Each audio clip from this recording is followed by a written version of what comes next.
Input subsidy లేదు, నష్టపరిహారం అసలు ఎన్యూమరేషన్ జరిగితే నువ్వు ఎంత ఇస్తావు, అది ఇచ్చేది లేదు. అంటే ఈ రైతుకు సంబంధించి హ్యాండ్ హోల్డింగ్ అవసరమైన చోట ప్రభుత్వం నుంచి చేయగలిగింది చేయాల్సింది తప్పకుండా. 14-19 మధ్య నీకు ఎప్పుడో ఐడియా రాలా. జగన్మోహన్ రెడ్డి గారు పెట్టిన సిస్టమ్స్ కంటిన్యూ చేసింటే కనీసం ఆ వెల్ఫేర్, దీనికి వాళ్ళ వెల్ఫేర్కి సంబంధించి ఒక భరోసా ఉండేది. వెల్ఫేర్ కూడా నువ్వు సహాయం కూడా చేసేది. వాళ్ళు నిలబదొక్కుకోవడానికి వాళ్ళు కష్టపడి చెమటోడ్చి వాళ్ళు రైతులు ఇన్వెస్ట్ చేసి నష్టపోతే మేమున్నామని చెప్పి గవర్నమెంట్ ఎంత చేయగలదో ఆ మేరకు చేసేది కూడా నువ్వు పీకి పడేసినావు, ప్లగ్ పీకావు. అది ప్లగ్ పీకావు.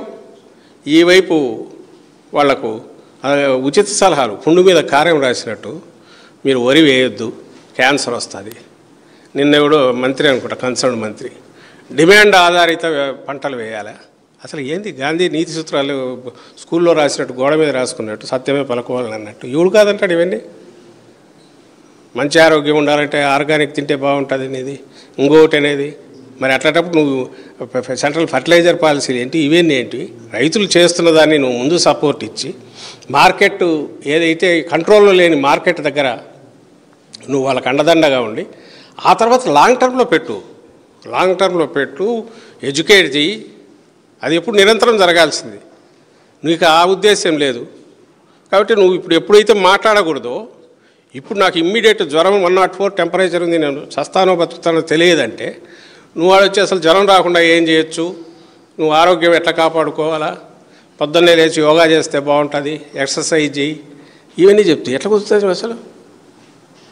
అది చేస్తున్నాడు, పుండు మీద కారం రాశాడు. దాని మీద ఆ కారం మీద మళ్ళీ ఇంకేదో చేసేటట్టు ఇప్పుడు మీ ఇంట్ల దగ్గరికి వస్తాను, రైతుల కోసం, రైతన్న కోసం అని పోతున్నాడు. వెంటబడి దొరుకుతారు రైతులు. ఎందుకంటే వాళ్ళకు బాగా బగబగమని మండే అంత ఎక్స్పీరియన్సు, అనుభవం కనీసం జగన్మోహన్ రెడ్డి గారి మధ్యలో రాకపోతే తెలిసేది కాదు.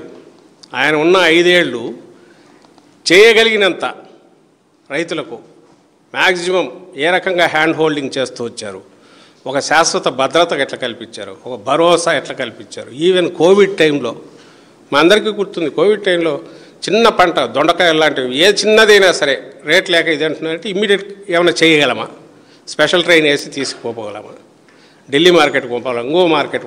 ఎందుకంటే మనకు సిస్టమ్ ఉంది, అఫీషియల్స్ ఉన్నారు, డిపార్ట్మెంట్ ఉంది, వీ కెన్ ఎక్స్ప్లోర్. రైతు చేయలేడు, నిస్సహాయ స్థితిలో ఉంటాడు అనే ఆలోచన జగన్మోహన్ రెడ్డి గారికి ఉంది. నువ్వు మొత్తం అంతా పీకి పడేసావు, గాలికి వదిలేసావు.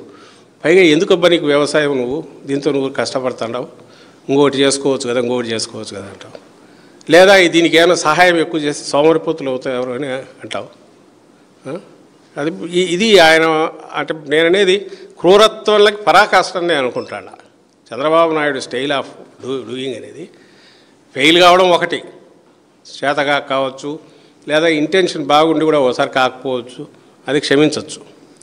లేదు నేను ఇట్లా అనుకున్నా అట్లా చేయలేనుకోవడం ఒకటి.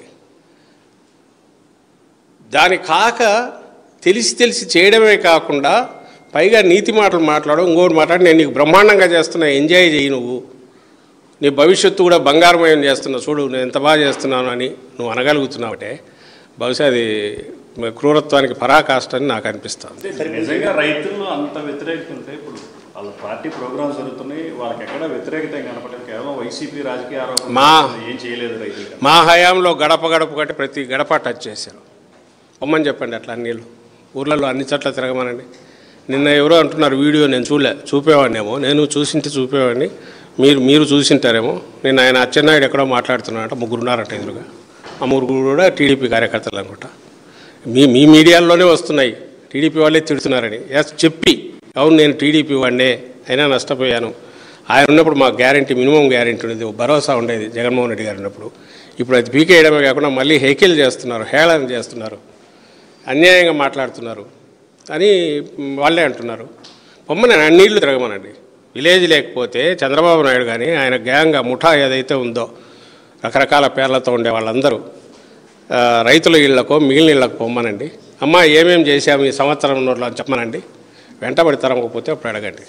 జగన్ గారి మధ్యలో విజయవాడ హైదరాబాద్ సిబిఐ కోర్టుకి వెళ్ళాక ఆ సందర్భంగా మీరు చేసినటువంటి ర్యాలీ ఏదైతే ఉందో దాని మీద అనేక విమర్శలు వస్తున్నాయి. అంతేకాకుండా రప్ప ఫ్లెక్సీలు అనేది పెళ్లి తలకాయ ఉండి మాట్లాడేనా? ఏమైనా ర్యాలీలు చేసావా? ఎవడన్నా తలకాయ ఉండేవాడు ఆంధ్ర నుంచి హైదరాబాద్ ర్యాలీలు చేస్తారా?